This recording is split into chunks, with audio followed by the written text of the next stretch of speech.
PV Anwar തീവ്രവാദിയും വർഗീയവാദിയും ഒന്നുമില്ലല്ലോ. അദ്ദേഹം മതനിരപേക്ഷ കാഴ്ചപ്പാട് ഉയർത്തിപ്പിടിക്കുന്ന ആളാണ്. PV അൻവർ തന്നെ പറഞ്ഞല്ലോ ഇക്കാര്യത്തിലെ ചില രാഷ്ട്രീയ താല്പര്യങ്ങൾ. 1.5 കൊല്ലം മുമ്പ് പിണറായി വിജയൻ ഇങ്ങനെ ആയിരുന്നില്ല എന്ന് PV അൻവർ പറയുമ്പോ ഇപ്പോ പിണറായി വിജയൻ മൃദു ഹിന്ദു വർഗീയതയിലേക്ക് ചൂട് മാറ്റി എന്ന് തന്നെയാണ് അദ്ദേഹം പറയുന്നത്. 5 നേരം നിസ്കരിക്കുന്നതാണോ എന്റെ പ്രശ്നമെന്ന് അദ്ദേഹം ചോദിച്ചു. അത് പണ്ട് അബ്ദുള്ള കുട്ടി ചോദിച്ചിട്ടുണ്ടല്ലോ. അബ്ദുള്ള കുട്ടിയുടെ വഴിയിലാണോ അൻവർ? അല്ല, അങ്ങനെയല്ല ഞാൻ പറയുന്നത്. നമ്മൾ ഇത്യാദി കാര്യങ്ങൾ വരുമ്പോൾ നിസ്കാരത്തിന്റെ കാര്യം, നോമ്പിന്റെ കാര്യമൊന്നും പറയേണ്ട കാര്യമില്ല. ഞാന് CPM-ന്റെ 3 ജാഥയിൽ തുടർച്ചയായിട്ട് പങ്കെടുത്ത ആളാണ്. ഒരു നേരത്തെ നമസ്കാരം പോലും ആ പരിപാടിയിൽ പങ്കെടുത്ത് എനിക്ക് നഷ്ടപ്പെടുത്തേണ്ടി വന്നിട്ടില്ല. ഒരു വെള്ളിയാഴ്ചയിലെ ജുമാ നമസ്കാരം പോലും എനിക്ക് ഉപേക്ഷിക്കേണ്ടി വന്നിട്ടില്ല. അപ്പൊ അത്തരത്തിലുള്ള വില കുറഞ്ഞ ആരോപണങ്ങൾ, ആക്ഷേപങ്ങൾ ഒരാളും ഒരാൾക്കെതിരെയും ഉന്നയിക്കാൻ വേണ്ടി പാടില്ല എന്നാണ് എന്റെ വ്യക്തിപരമായ CPM-ന്റെ ജില്ലാ സെക്രട്ടറി N മോഹൻദാസ് സംഘപരിവാർ ബന്ധമുള്ള ആളാണെന്ന് വരെ അൻവർ ആരോപിച്ചു. താങ്കളുടെ സുഹൃത്ത്, താങ്കളുടെ അടുത്ത അതെ എന്റെ അടുത്ത സുഹൃത്താണ് PV അൻവർ. PV അൻവർ ആ പറഞ്ഞതിനോട് ശക്തമായി ഞാൻ വിയോജിക്കുന്നു. അവിടുത്തെ പാർട്ടിയുടെ സെക്രട്ടറി മോഹൻദാസ്, അദ്ദേഹത്തെ സംബന്ധിച്ച് അദ്ദേഹത്തിന്റെ ഏറ്റവും വലിയ രാഷ്ട്രീയ എതിരാളികൾ പോലും അങ്ങനെ ഒരു ആരോപണം പറയില്ല. മോഹൻദാസിനെ സംബന്ധിച്ച് അദ്ദേഹത്തിന്റെ മറ്റ് എന്തെങ്കിലും കാര്യങ്ങളെ സംബന്ധിച്ച് വിമർശിക്കുകയാണെങ്കിൽ നമുക്ക് അതിൽ ശരിയുണ്ടോ ഇല്ലയോ എന്നുള്ളതിനെ സംബന്ധിച്ച് ഒരു പരിശോധനയെങ്കിലും നടത്താമായിരുന്നു. പക്ഷേ അദ്ദേഹം ഒരു വർഗീയവാദിയാണ്, ഒരു RSSകാരനാണ്, അല്ലെങ്കിൽ RSS അനുകൂല നിലപാട് സ്വീകരിക്കുന്നയാളാണ് എന്ന് മോഹൻദാസിൽ ആക്ഷേപിച്ചത് ഒരിക്കലും നീതിയുക്തമല്ല. അത് ഒരാളോടും നമ്മൾ ചെയ്യരുത്. ഇപ്പോ ഒരു വർഗീയവാദി, ഇപ്പൊ ഞാന് സത്യത്തിൽ വല്ലാതെ പല സന്ദർഭങ്ങളിലും വിഷമിച്ചിട്ടുണ്ട്. എന്നെപ്പറ്റി എന്താ പറയാ, ഞാനൊരു മുസ്ലിം വർഗീയവാദിയാണ്, മുസ്ലിം മതമൗലികവാദിയാണ്, മുസ്ലിം മതരാഷ്ട്രവാദിയാണ് എന്നൊക്കെ പറയും. സത്യത്തിൽ എനിക്കെതിരെ കേരളത്തിൽ ആകെ 3 കേസുകളാണുള്ളത്. ഒന്ന്, നിയമസഭയിലുണ്ടായ അനിഷ്ട സംഭവവുമായി ബന്ധപ്പെട്ട ഒരു കേസ്. പിന്നെ 2 കേസ് എന്ന് പറയുന്നത് ജമാഅത്തെ ഇസ്ലാമി മീഡിയ വൺ കൊടുത്തിട്ടുള്ള കേസാണ്. അവര് തീവ്രവാദ ബന്ധമുള്ള ഒരു ചാനലാണ് എന്ന് ഞാനൊരു ഫേസ്ബുക്ക് പോസ്റ്റിൽ പറഞ്ഞു. അതുമായി ബന്ധപ്പെട്ട് അവരൊരു സിവിൽ കേസ് കൊടുത്തു, അവർ ക്രിമിനൽ കേസും കൊടുത്തു. ആ 2 കേസുകളാണ് എനിക്കെതിരെ കൊടുത്തിട്ടുള്ളത്. എന്നിട്ടാണ് ഞാനൊരു മതരാഷ്ട്രവാദിയാണ് എന്ന് ജയശങ്കറിനെ പോലെയുള്ള ആളുകള്, വിനു വി ജോണിനെ പോലെയുള്ള ആളുകൾ പറഞ്ഞുകൊണ്ടേയിരിക്കുന്നത്. അത് കേൾക്കുമ്പോ എനിക്കുണ്ടാകുന്ന ഒരു വിഷമം. കാരണം ഞാൻ അങ്ങനെ അല്ല. ആണെങ്കിൽ നമുക്ക് വിഷമം ഉണ്ടാവില്ല. ആ വിഷമം അൻവറിന് ഉണ്ടാവില്ല. നോക്കൂ, അൻവർ ആരോപണങ്ങൾ ഉന്നയിച്ചതിന് ശേഷം CPM ഏറ്റവും പ്രധാനപ്പെട്ട നേതാക്കളെ ഇറക്കി. പാലോളി മുഹമ്മദ് കുട്ടിയെ പോലെ വന്ധ്യവയോധികനായ നേതാവ് വന്നിരുന്ന് പറയുന്നത് മുസ്ലിം മതമൗലികവാദികളാണ് അൻവറിന് പിന്നിൽ എന്നാണ്.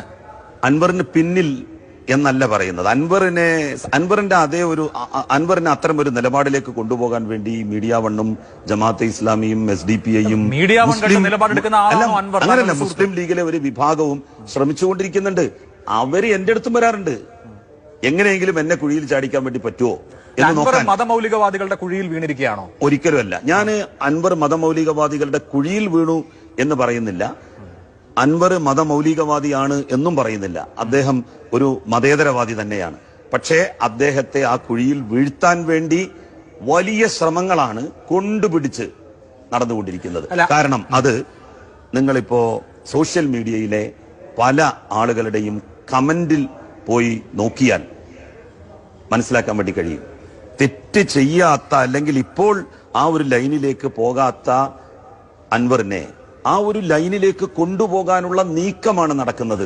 അല്ല, ഈ കഴിഞ്ഞ ദിവസങ്ങളിലൊക്കെ സോഷ്യൽ മീഡിയയിൽ നടന്ന ഒരു ചർച്ച, ഇപ്പോ അൻവർ ഒരു കലാപം ഉണ്ടാക്കി, അതിനെ CPM-ലെ മാപ്പിള ലഹള എന്ന് വിശേഷിപ്പിച്ച ആളുകളുണ്ട്. അപ്പോൾ അൻവർ, ജലീൽ, കാരാട്ട് റസാക്ക്, അതുപോലെ തന്നെ നിയാസ് പുളിക്കലകത്ത്, ഇവരൊക്കെ, പിന്നെ PT റഹീം, ഇവരൊക്കെ സമാനമായ നിലപാടെടുക്കുന്നു. ഒരു പുതിയ മുസ്ലിം രാഷ്ട്രീയ പാർട്ടി, ഒരു ഇസ്ലാമോ ലെഫ്റ്റിസ്റ്റ് പാർട്ടി ഉണ്ടാവുമെന്നൊക്കെ കരുതിയിട്ടുള്ള ആളുകളുണ്ട്.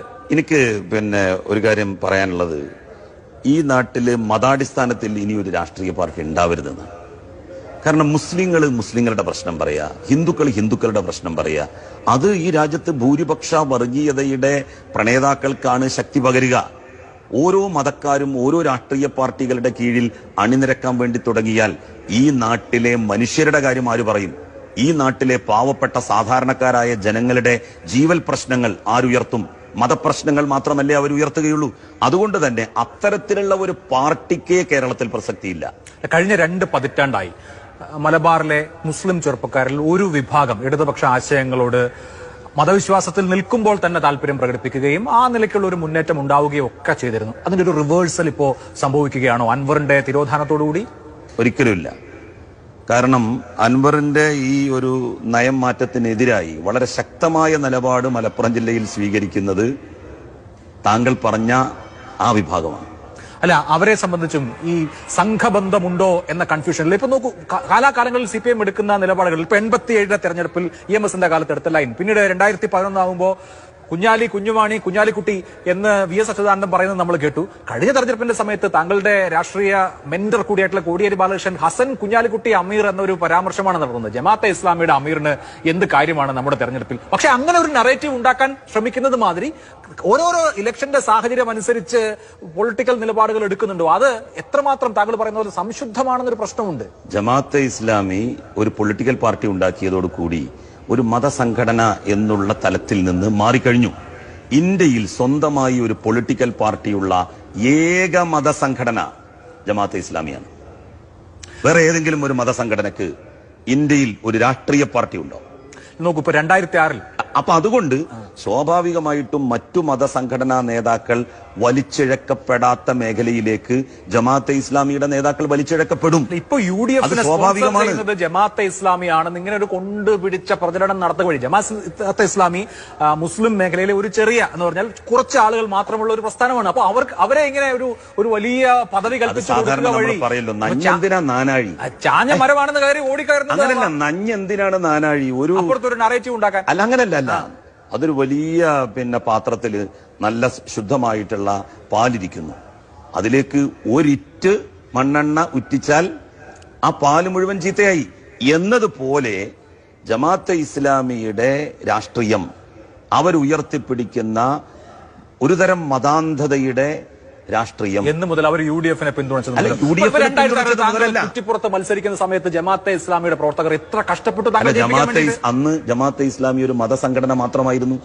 ജമാഅത്തെ ഇസ്ലാമിക്ക് ഞാൻ പറയട്ടെ, ജമാഅത്തെ ഇസ്ലാമിക്ക് ഒരു പൊളിറ്റിക്കൽ ഓർഗനൈസേഷൻ അന്ന് ഉണ്ടായിട്ടില്ല.